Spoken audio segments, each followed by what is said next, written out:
Good morning students. आज आपण पुढचं प्रिन्सिपल सांगणार आहोत. कालच्या लेक्चरमध्ये प्रिन्सिपल ऑफ पॅरलल ॲक्सिस सांगितलेलं आहे. त्याचं इक्वेशन आपण सांगतोय IO is equal to IC plus MH². आणि या इक्वेशनवरून आपण प्रिन्सिपल स्टेट करू शकता. Moment of inertia of any object about any axis is equal to sum of its moment of inertia about an axis parallel to the given axis and product of mass of body and square of perpendicular distance between two parallel axes. इथपर्यंत आपण त्याचं प्रिन्सिपलचं statement आणि हे verification म्हणजे त्याचं proof सांगितलेलं आहे. आता आपण पुढचं प्रिन्सिपल सांगतोय. Principle of perpendicular principle of perpendicular axis. म्हणजे आता इथे ॲक्सिस एकमेकाला कसे असतील, परपेंडिक्युलर. तर मग हे प्रिन्सिपल काय सांगतं, तर त्यासाठी आपण सुरुवातीला असं कन्सिडर करतो, एक ही बॉडी आहे. आता ही बॉडी आहे ती 2 डायमेन्शनल बॉडी आहे. 2 डायमेन्शनल बॉडी याचा अर्थ मग पेपर असेल, सर्कल असेल, रिंग असेल, कसंही. ही फक्त इंडेफिनिट शेपची बॉडी घेतलेली आहे. 2 डायमेन्शनल बॉडी आहे आणि या बॉडीच्या कुठल्या तरी एका पॉइंट O मधून एक्स ॲक्सिस, वाय ॲक्सिस, याचा अर्थ हा एक्स आणि हा वाय असेल तर ही बॉडी XY प्लेनमध्ये आहे आणि याला तिसरा ॲक्सिस हा Z परपेंडिक्युलर असेल. याचा अर्थ हे 3 ॲक्सिस एकमेकाला परपेंडिक्युलर आहेत. मग जर आता ही पूर्ण बॉडी या एक्स ॲक्सिस भोवती फिरत असेल तर याचा मोमेंट ऑफ इनर्शिया आपण म्हणूया IX. That is moment of inertia of this body about X axis, IX असेल. हीच बॉडी वाय ॲक्सिस भोवती फिरत असेल तर बॉडीचा मोमेंट ऑफ इनर्शिया IY आणि झेड ॲक्सिससाठी त्याचा मोमेंट ऑफ इनर्शिया IZ जर असेल तर हे प्रिन्सिपल काय सांगतं, IZ is equal to IX plus IY. हे याचं स्टेटमेंट आहे. IX is equal IZ equal to IX plus IY. आणि आता मग हे स्टेटमेंट आपल्याला प्रूव्ह करायचं आहे, स्टेट करायचं आहे. तर आता स्टेटमेंट काय आहे ते पहा. आता इथं मी स्टेटमेंट लिहितो. इथं जे इक्वेशन लिहिले आपण IZ equal to IX plus IY, याच्यावरून आपलं स्टेटमेंट लिहायचं आहे. कालचं जे प्रिन्सिपल होतं ते एनी बॉडीसाठी होतं. एनी याचा अर्थ काल म्हटलं आपण 1 डायमेन्शनल असेल, 2 डायमेन्शनल असेल, 3 डायमेन्शनल असेल. तसं आता हे प्रिन्सिपल एनी बॉडीसाठी नाही, हे सगळ्यात पहिल्यांदा लक्षात ठेवायचं आहे. हे प्रिन्सिपल फक्त आणि फक्त 2 डायमेन्शनल बॉडीसाठी आहे, प्लेन सरफेससाठी आहे. प्लेन सरफेसला प्लेन लॅमिना असा शब्द वापरला जातो. प्लेन लॅमिनार ऑब्जेक्ट असा इथे शब्द वापरलेला आहे. म्हणून याचं प्रिन्सिपलची सुरुवात करताना the moment of inertia of plane laminar object किंवा body, moment of inertia of plane laminar object म्हणजे त्याला आपण 2 डायमेन्शनल ऑब्जेक्ट, 2 डायमेन्शनल बॉडी म्हणतो. Moment of inertia of plane laminar object about an axis. About an axis कसा axis आहे, perpendicular to its plane. त्या लॅमिनाच्या प्लेनला तो ॲक्सिस कसा असेल, परपेंडिक्युलर. म्हणजे कोणता ॲक्सिस असणार आहे इथं, Z. Is equal to sum of, इथं ही बेरीज आहे, वरती दाखवलीत आपण IX plus IY. Sum of कशाची बेरीज आहे, तर मोमेंट्स ऑफ इनर्शियाची. Sum of moments of inertia about 2 कसले ॲक्सिस आहेत हे एकमेकाला परपेंडिक्युलरला म्युच्युअली परपेंडिक्युलर म्हणतो आपण. About 2 mutually perpendicular axis in the plane of lamina. हे कुठे आहेत, लॅमिनाच्या प्लेनमध्ये आहेत. In the plane of lamina and all the 3 axis. हे तिन्ही axis, all the 3 axis are कसे आहेत एकमेकाला, हे आर कनकरंट. Are concurrent. इथं बिंग म्हटलं चालेल आर. तर आता पहा हे त्याचं स्टेटमेंट आहे. या स्टेटमेंटमध्ये ॲक्च्युली 2च भाग आहेत. इकडे डावी बाजू आहे ती अशी असेल, moment of inertia of plane laminar object, plane lamina, plane surface, 2 dimensional object, काही म्हणा. So moment of inertia of plane laminar object about an axis perpendicular to its plain.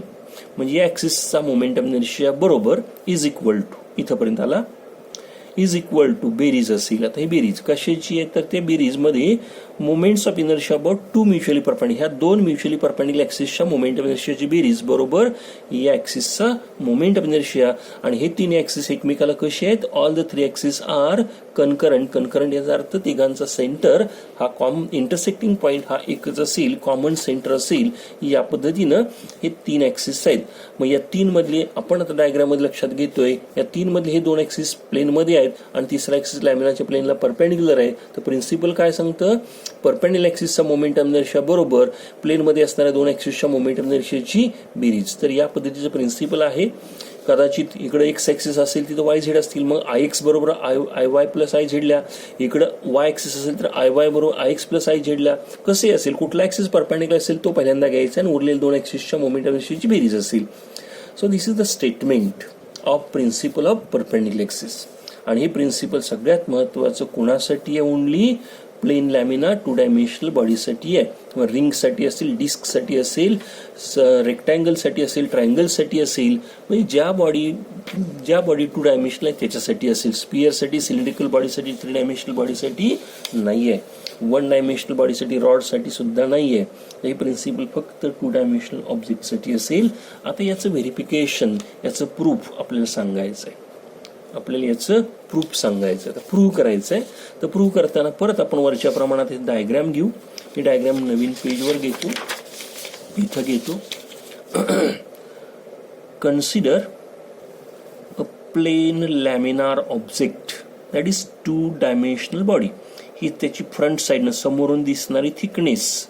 Lamina आहे, सरफेस आहे, तरी त्याची थोडीशी थिकनेस आपण समोरून दाखवतोय.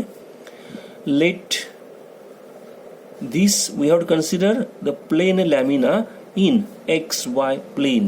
हा लॅमिना कुठे आहे तर xy प्लेन मध्ये आहे. z axis is perpendicular to plane.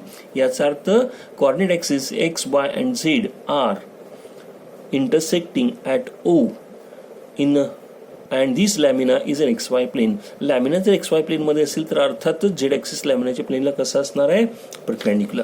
तर या पद्धतीने प्रिन्सिपल आहे. लेट Ix,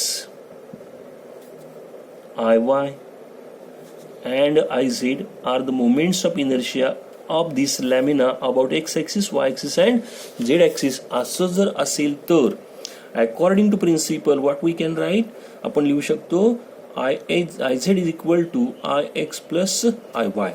तर या प्रिन्सिपलचं स्टेटमेंट आपण इक्वेशन फॉर्ममध्ये लिहिलं. Moment of inertia of this plane lamina about perpendicular axis is equal to sum of moments of inertia of this lamina about two mutually perpendicular axes in the plane of lamina and these three axes are concurrent. तिघांचा common centre असेल, तिघांचा intersecting point एक असेल, अशा पद्धतीनं.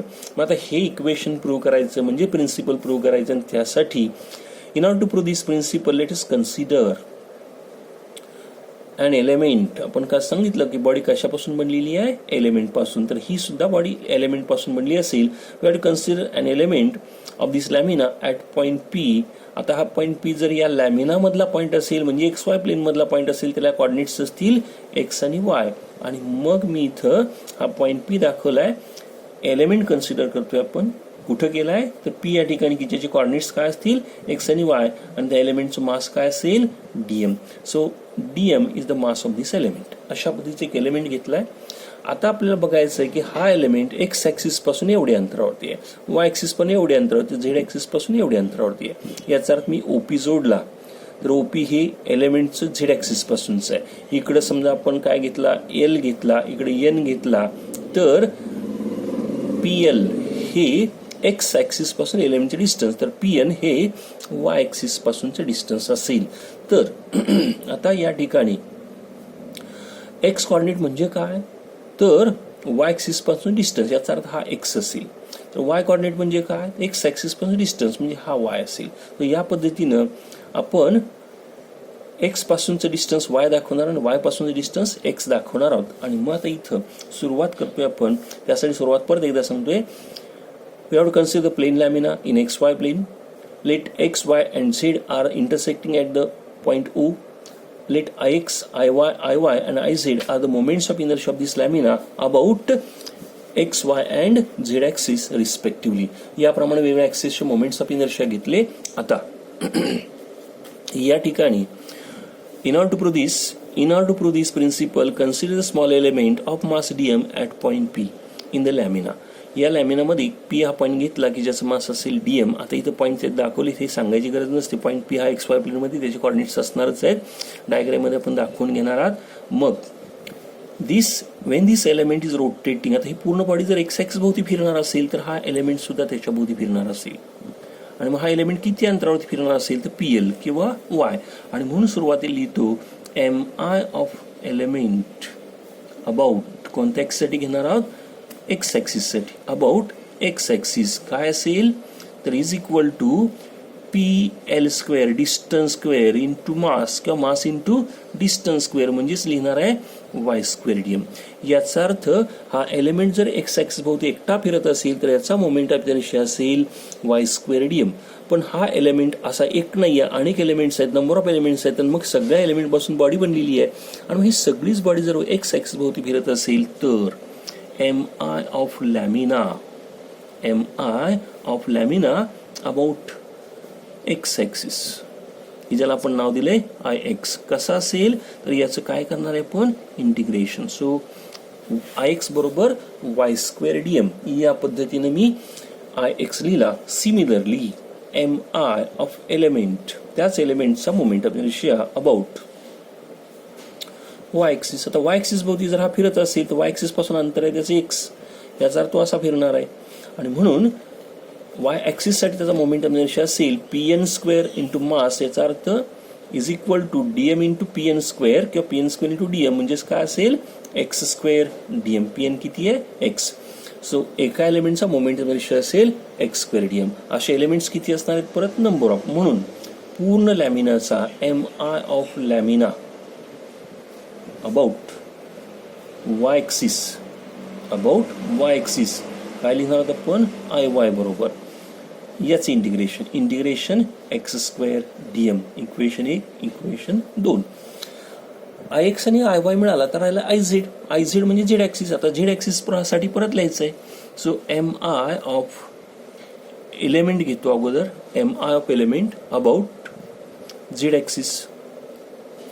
हा जर element Z axis भोवती फिरत असेल तर झेड ॲक्सिस भोवती असा फिरणार आहे या सर्कलमध्ये, आणि याची रेडियस असणार आहे OP, म्हणून OP स्क्वेअर dm. आता OP डिस्टन्स किती आहे माहित नाही, त्यामुळे आहे तसंच लिहिलं OP square dm.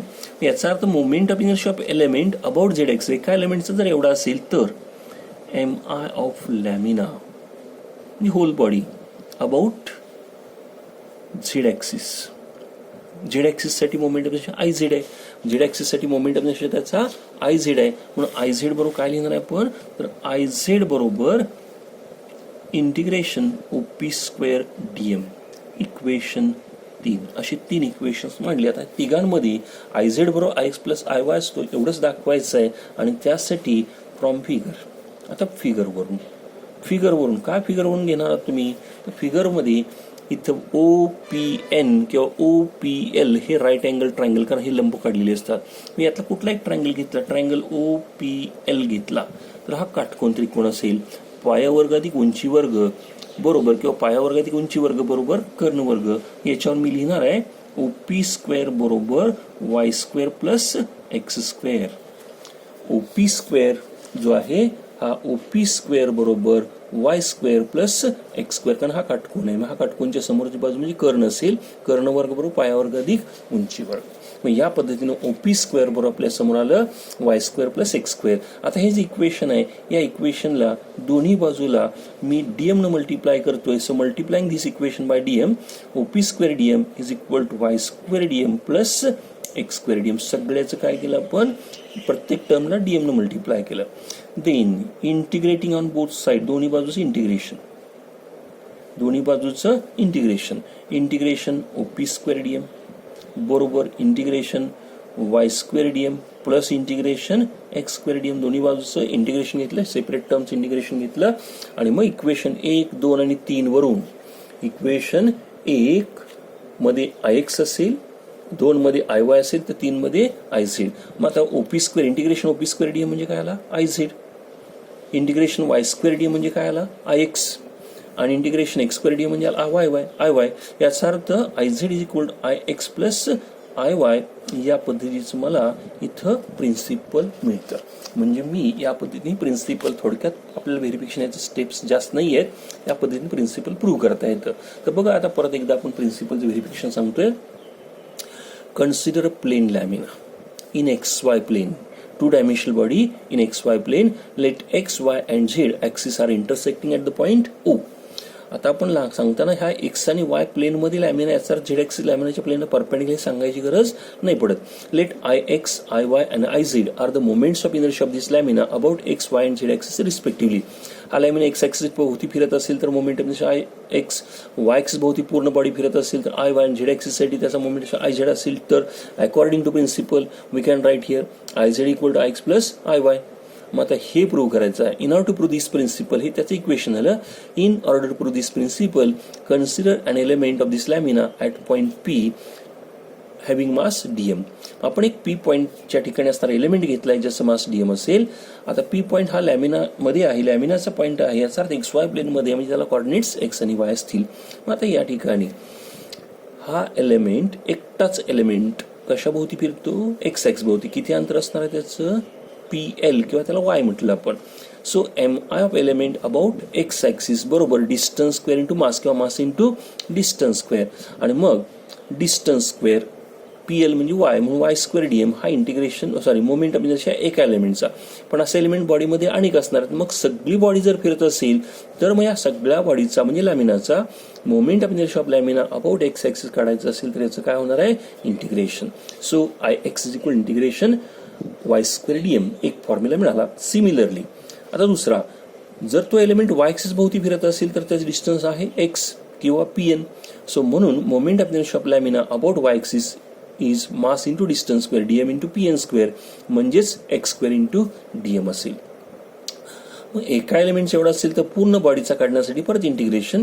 So M I of lamina about Y axis is equal to I Y म्हटलंय त्याला, वाय ॲक्सिससाठी moment I Y, I Y बरोबर integration X square D M. Equation 1, equation 2. Similarly आता तिसरा, हा एलिमेंट जर कशाभोवती फिरत असेल, आता झेड ॲक्सिस भोवती फिरत असेल तर त्याचं डिस्टन्स असेल ओपी. म्हणून moment of inertia of element about Z axis हा डिस्टन्स स्क्वेअर इंटू मास किंवा mass into distance square OP square DM किंवा डीएम इंटू ओपी स्क्वेअर असेल. आता ओपी किती आहे माहीत नाही आहे, त्यामुळे तसाच ठेवला. तर पुढे आता मग एका एलिमेंटचा एवढा असेल तर पूर्ण लॅमिनाचा परत एकदा लिहितोय. Therefore moment of inertia of whole lamina about Z axis is, I Z नाव दिलं त्याला, integration OP square DM. Equation 3, equation 1, 2, 3 I X, I Y, I Z अशी मिळालेली आहेत. आता या तिघांमधलं रिलेशन मांडण्यासाठी सिम्पल फक्त एक ट्रायंगलची जॉमेट्री मांडायची आहे. या डायग्राममध्ये ओ पी एल किंवा ओ पी एन हे काटकोन त्रिकोण आहेत, कारण हे लंब टाकलेत एक्स आणि वाय ॲक्सिस वरती. हा काटकोन असेल. मग या ओ पी एल ट्रायंगलमध्ये हा काटकोन आहे, त्याची समोरची बाजू झाली हायपोटेन्यूस कर्ण झाला. मग कर्ण वर्ग बरोबर पाय वर्ग अधिक उंची वर्ग म्हणून ओ पी स्क्वेअर बरोबर Y square plus X square. Therefore from triangle O P L O P square बरोबर Y square plus X square असं इक्वेशन मिळालं. Multiplying this equation by DM on both side, दोन्ही बाजूला DM न multiply केलं. OP square DM बरोबर Y square DM plus X square DM. Integrating this equation on both side, दोन्ही बाजूला integration घेतलं. इंटिग्रेशन ओपी स्क्वेअर डीएम बरोबर integration Y square DM plus integration X square DM. आणि मग आपले equation 1, 2, 3 वरून ही term आपल्याला आय झेड देते, ही टर्म आय एक्स देते, तर ही टर्म आय वाय. आणि म्हणून आय एक्स बरोबर I Z equal to I X plus I Y. This is the principle of perpendicular axis. So moment of inertia of plane lamina, moment of inertia of plane lamina about perpendicular axis, that is z axis, is equal to sum of its moments of inertia about these two mutually perpendicular axes in the plane of lamina, and they are concurrent. All these three axes are concurrent, that is they have the common center, common intersecting point. तर या पद्धतीनं आपण principal prove करू शकता. इथंपर्यंत principal of perpendicular axis. आता हे दोन प्रिन्सिपल्स जे आहेत त्या दोन्ही प्रिन्सिपल्सचा वापर आपल्याला कुठेतरी करावा लागेल पुढे न्यूमरिकल्समध्ये वगैरे आपल्याला अप्लाय करता आला पाहिजे. मी काल रिंगसाठी पॅरलल ॲक्सिस सांगितलं, तसा परपेंडिक्युलर ॲक्सिस थोडक्यात इथं मांडतो. रिंग किंवा डिस्क कुठली बॉडी घेतली, प्लेन बॉडी घेतली, 2 डायमेन्शनल बॉडी, रिंग असेल, रिंगचं मास एम, रेडियस आर असेल, आणि आपल्याला माहिती आहे रिंग जर ह्या स्वतः भोवतीच्या ॲक्सिस भोवती फिरत, या ॲक्सिस भोवती फिरत असेल, याचा मोमेंट ऑफ इनर्शिया आय बरोबर एम आर स्क्वेअर असतो असं काल सांगितलं. आता मला जर या ॲक्सिससाठी काढायचं असेल तर या ॲक्सिसला ॲक्सिस परपेंडिक्युलर आहे, म्हणजे परपेंडिक्युलर ॲक्सिस प्रिन्सिपल वापरायचं आहे. पण इथं 2च ॲक्सिस आहेत. परपेंडिक्युलर ॲक्सिसमध्ये 3 ॲक्सिस असतील, पैकी एक आणि याला दुसरा परपेंडिक्युलर काढला, याला मी एक्स म्हटलं, याला वाय म्हटलं, तर याला मी झेड म्हणेन. आय झेड झाला. मग आता इथं I X I Y I Z असं प्रिन्सिपल मांडता येतं. प्रिन्सिपल काय, इथं प्रिन्सिपल काय राहील तर आय झेड बरोबर I X plus I Y. मग याच्यात जर ही रिंग एक्स ॲक्सिस भोवती फिरत असेल, तर कशा भोवती फिरते म्हणायचं, स्वतःच्या डायमीटर, म्हणजे याचा हा डायमीटरसाठी झाला. वाय ॲक्सिस भोवती फिरत असेल तरी सुद्धा डायमीटर भोवतीच फिरणार, कारण हा सुद्धा सेंटर म्हणून पास ऑन ॲक्सिसचा डायमीटर आहे. म्हणून आय एक्स आणि आय वायच्या जागी आपण I D plus I D असं लिहिणार आहात डायमीटरसाठी, म्हणजे 2ID. सो I2ID बरोबर आय एक्स, पण आय झेड बरोबर किती आहे, आय झेड बरोबर आहे MR². सो MR² बरोबर ट्वाईस ID, आणि म्हणून ID बरोबर येतो MR²/2. म्हणून रिंगचा मोमेंटम डायमीटरसाठी काढला तर तो येतो MR²/2. इथं आपण प्रिन्सिपल परपेंडिक्युलर ॲक्सिस या पद्धतीने थोडक्यात सांगितलं तुम्हाला वापरू शकतो. आपण याची पुढे चर्चा करू नंतर. ठीक आहे, तर प्रिन्सिपल पॅरलल ॲक्सिस या पद्धतीनं आपण प्रूव्ह केलेलं आहे.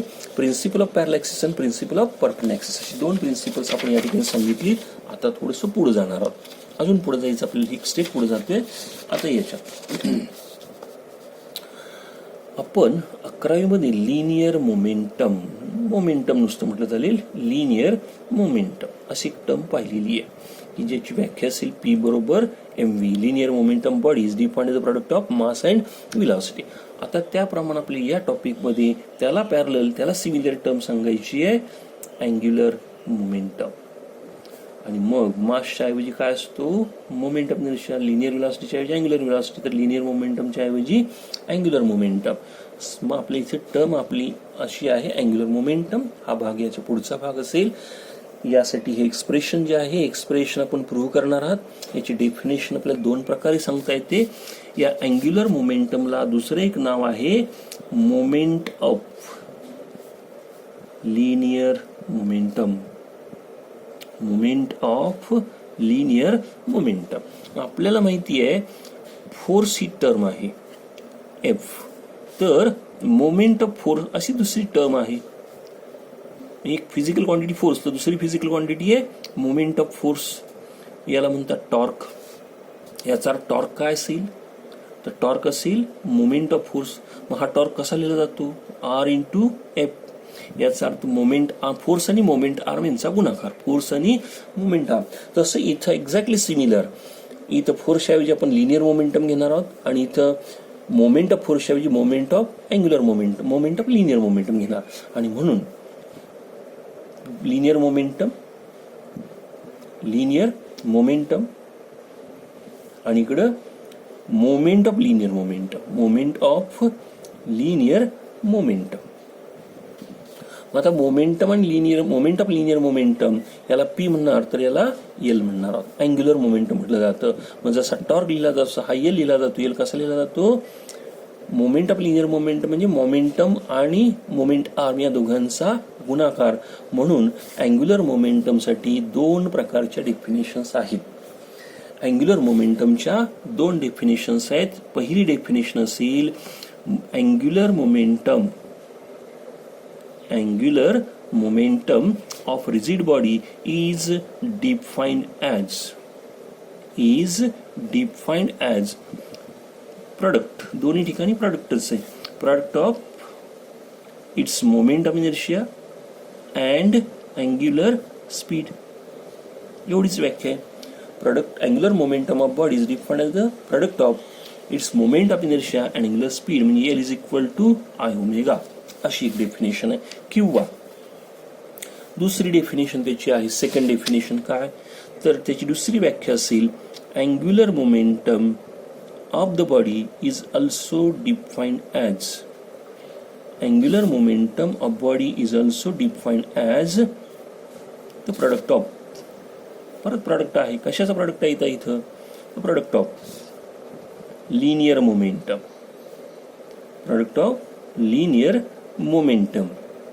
And P × R. म्हणजे त्यातला P म्हणजे लिनियर मोमेंट, अँड R म्हणजे काय, अँड द मोमेंट आर्म. आता मोमेंट आर्म म्हणजे काय असतं, आपल्या टॉर्कच्या डेफिनेशन मध्ये आठवत असेल तर बघा, परपेंडिक्युलर डिस्टन्स बिटवीन लिनियर किंवा ॲक्सिस ऑफ रोटेशन म्हणून आपण perpendicular distance between axis of rotation and the line of action of linear momentum. ज्या दिशेनं मोमेंटम ऍक्ट होतो ती डायरेक्शन आणि ॲक्सिस यांच्यामध्ये असणारं परपेंडिक्युलर डिस्टन्स त्याला मोमेंट आर्म म्हणतात. आणि म्हणून आपण हे बाकीचं नाही लिहिलं चालेल. Angular momentum is defined the product of linear momentum and moment arm. That is L is equal to P into R. या पद्धतीने दोन फॉर्म्युले आहेत. आता याचे युनिट सांगताना आपण हा फॉर्म्युला वापरू शकता. या फॉर्म्युल्यामध्ये P म्हणजे लिनियर मोमेंटम आणि लिनियर मोमेंटम म्हणजे मास आणि व्हेलॉसिटी आहे. मास किलोग्रॅम मध्ये व्हेलॉसिटी मीटर पर सेकंद. याचा अर्थ एक युनिट राहते याचं किलोग्रॅम मीटर पर सेकंद हा मोमेंटम आहे गुणिले परत मीटर हा डिस्टन्स आहे. म्हणून याचं SI युनिट राहते किलोग्रॅम मीटर आणि मीटर स्क्वेअर पर सेकंद. तर याचं SI युनिट असेल kilogram metre per second metre square per second. तर याचं CGS युनिट असेल gram centimetre square per second. हे असेल CGS युनिट. आणि मग या पद्धतीने SI युनिट असेल CGS युनिट असेल तर या युनिट्सवरून डायमेन्शन जर आपण त्याची लिहिली तर काय राहतील डायमेन्शन्स. तर याची डायमेन्शन्स असणार आहेत 2 इन लेंथ. पॉवर लेंथची बघा मीटर स्क्वेअर किंवा सेंटीमीटर स्क्वेअर. लेंथची पॉवर 2 आहे. मासची पॉवर ग्रॅम किलोग्रॅम एकच आहे आणि टाइमची पॉवर 1 आहे पण ते छेदात आहे वरती घेतलं की -1. So 2 in length 1 in mass -1 in time अशी याची डायमेन्शन्स असणार आहे. या पद्धतीची डायमेन्शन्स आपण सांगू शकता. SI unit CGS unit dimensions. आता याच्या पुढं आणखी एक गोष्ट आपल्याला ऑब्जेक्टिव्हसाठी विचारलेली आहे बोर्ड परीक्षेला विचारलेली आहे. ही जी फिजिकल क्वांटिटी आहे ही जी डायमेन्शन्स आहेत ही आणखी कोणत्या क्वांटिटी डायमेन्शन्स आहेत. तर आपल्याला कुठेतरी क्वांटम फिजिक्स येतं क्वांटम मेकॅनिक्स येतं. क्वांटम फिजिक्समध्ये रेडिएशन किंवा लाईट कशापासून बनलेली आहे एनर्जी पार्टिकल्स पासून. एनर्जी पार्टिकलला फोटॉन म्हणतात. पुढे केमिस्ट्रीमध्ये सुद्धा फोटॉन थेरी थोडीशी झाली असेल तर energy of photon he E बरोबर h अशी दिली जाते. हे फ्रिक्वेन्सीचं नोटेशन मॉडर्न फिजिक्समध्ये वापरलं जातं. E बरोबर h. यातला h जो आहे याला म्हणतात प्लँक्स कॉन्स्टंट. याला म्हणतात प्लँक्स कॉन्स्टंट. आणि मग हा जो प्लँक्स कॉन्स्टंट आहे याचं युनिट जर आपण लिहायचं ठरवलं तर इथं h बरोबर E/ν असं राहील. हा h इकडे ठेवला तर न्यू भागिले. आणि एनर्जी कशात मोजतात जूलमध्ये. फ्रिक्वेन्सी म्हणजे पिरियडचा रेसिप्रोकल टाइमचा रेसिप्रोकल म्हणजे पर सेकंद. आणि मग हा पर सेकंद वर घेतला तर राहतो सेकंद. याचा अर्थ याचं युनिट असेल जूल सेकंद. आणि मग जूल सेकंद वरून याची जर डायमेन्शन लिहिली तर एनर्जी डायमेन्शन 2 इन लेंथ याच्यानंतर 1 in mass -2 in time energy dimensions आणि परत टाइमची डायमेन्शन 1 इन टाइम. आणि हे जर सोडवलं तर आपल्याला वरची डायमेन्शन मिळतात. म्हणून काय सांगितलं जातं तर angular momentum and Planck's constant both have the same dimensions or angular momentum has the same dimension as that of the Planck's constant. तर या पद्धतीनं आपल्याला माहित असावं या अँग्युलर मोमेंटमची डायमेन्शन आणि प्लँक्स कॉन्स्टंट डायमेन्शन ही सेम असतील. तर याच्या डेफिनेशन 2 प्रकारे आहेत. L बरोबर I ओमेगा आणि L बरोबर PR. डायमेन्शन्स SI युनिट त्याचं kilogram metre square per second किंवा त्याला जूल सेकंद पण म्हणू शकता. CGS युनिट त्याचं लिहायचं असेल तर gram centimetre square per second आणि इकडे लिहायचं असेल तर अर्ग सेकंद असंही म्हणू शकता. मात्र डायमेन्शन त्याची असणार आहे 2 in length 1 in mass -1 in time. तर या पद्धतीनं अँग्युलर मोमेंटमची डेफिनेशन असेल. आता हा अँग्युलर मोमेंटमची जी डेफिनेशन आहे याचं मला पुढे प्रूफ सांगायचं आहे. हा फॉर्म्युला आपल्याला प्रूव्ह करायचा आहे L बरोबर I omega.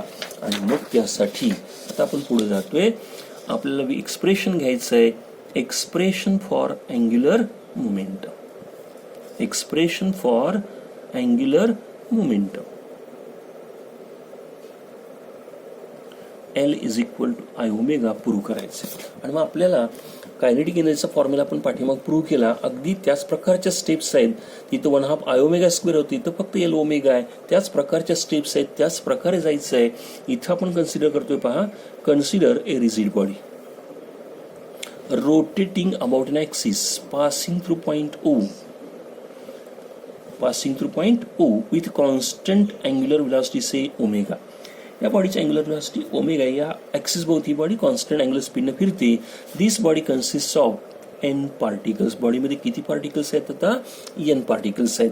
Masses of these particles are m1, m2, m3 up to mn. या बॉडीमध्ये n पार्टिकल्स, त्यांची मासेस अनुक्रमे m1, m2, m3 up to mn असे असतील. And these particles are situated at the distances r1, r2, r3 up to rn respectively from the axis. याचा अर्थ पहिलं मास axis पासून r1 अंतरावरती असेल, दुसरं मास ॲक्सिस पासून r2 अंतरावरती असेल, तिसरं मास ॲक्सिस पासून r3 अंतरावरती असेल. वेगवेगळे अंतर घेतो, वेगवेगळे मासेस घेतोय. या पद्धतीने आपण सांगतो nth पार्टिकलचं मास mn असेल तर ॲक्सिस पासून rn. या पद्धतीने दाखवलं.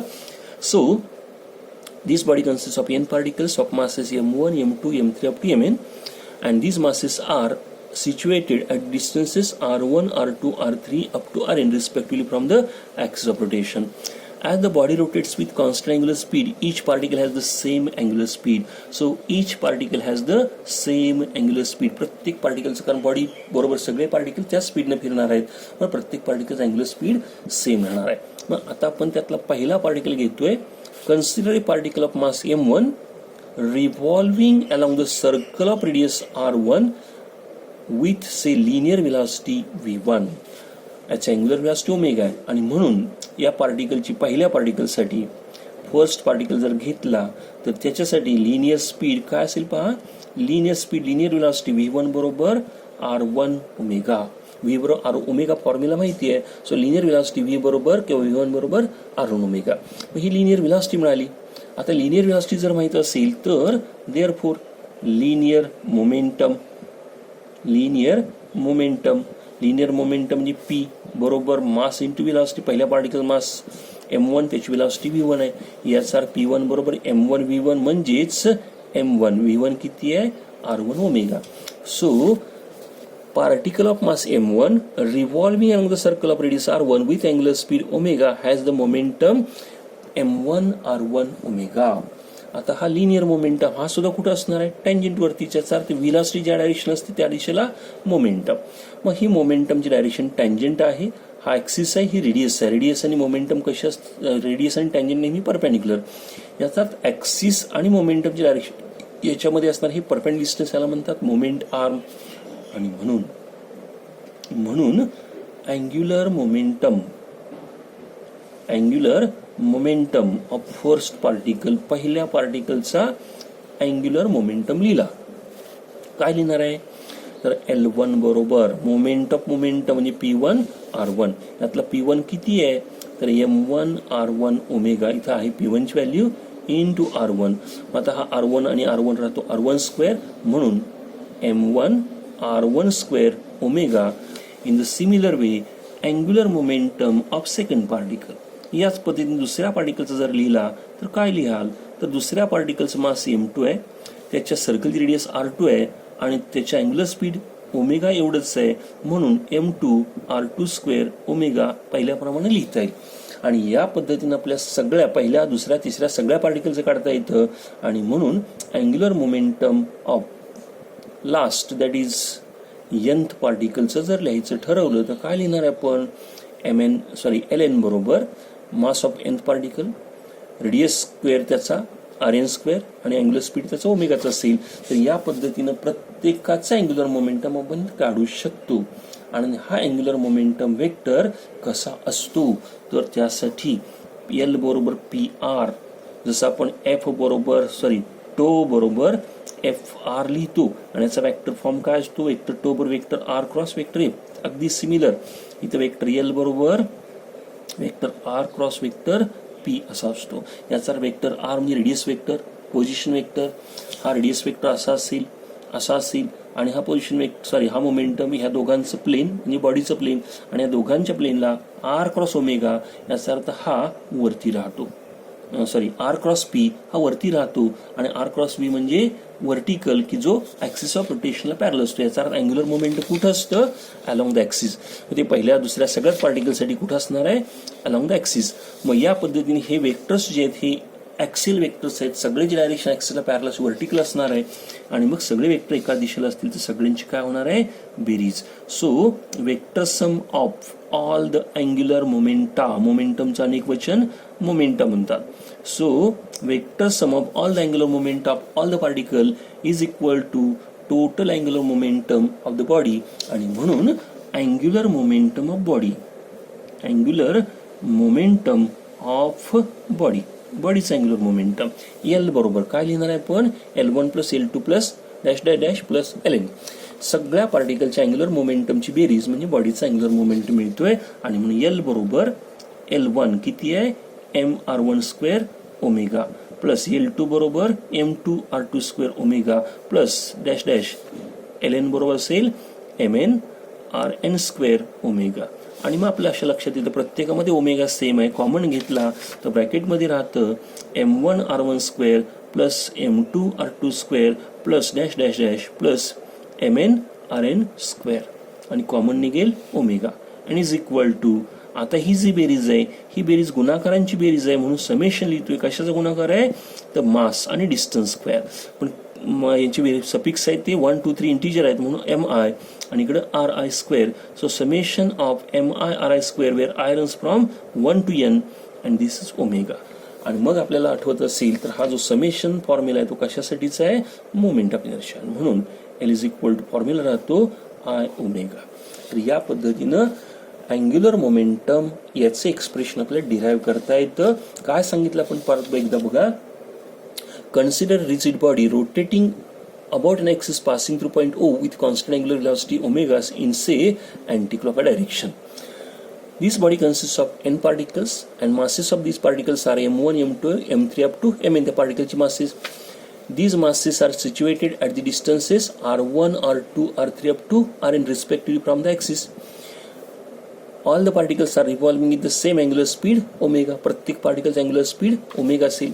आता त्यातला पहिला पार्टिकल घेतला, particle of mass m1 is revolving along the circle of radius r1 with angular speed omega. आणि म्हणून पहिल्या particle therefore linear speed of first particle is v1 equal to r1 omega.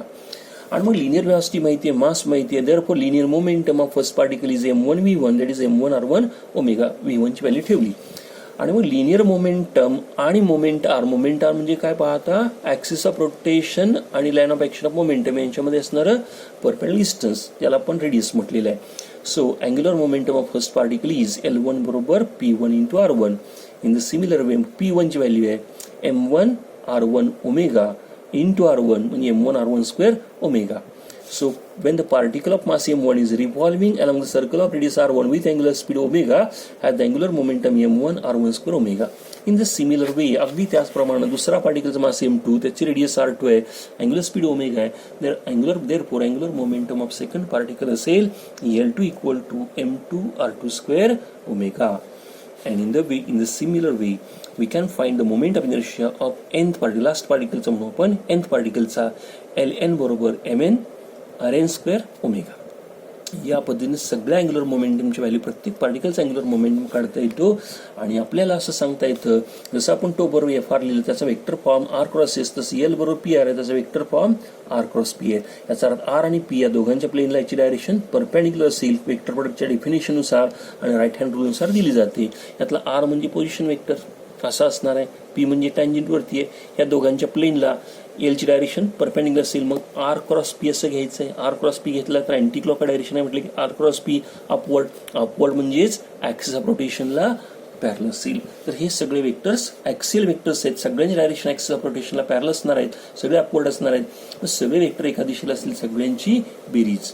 आणि म्हणून या सगळ्या अँग्युलर मोमेंटमची बेरीज म्हणजे बॉडीचा अँग्युलर मोमेंटम मिळतोय. आणि म्हणून याच्या पुढे स्टेप लिहितो आपण angular momentum of body is equal to vector sum of all the angular momenta of the particles.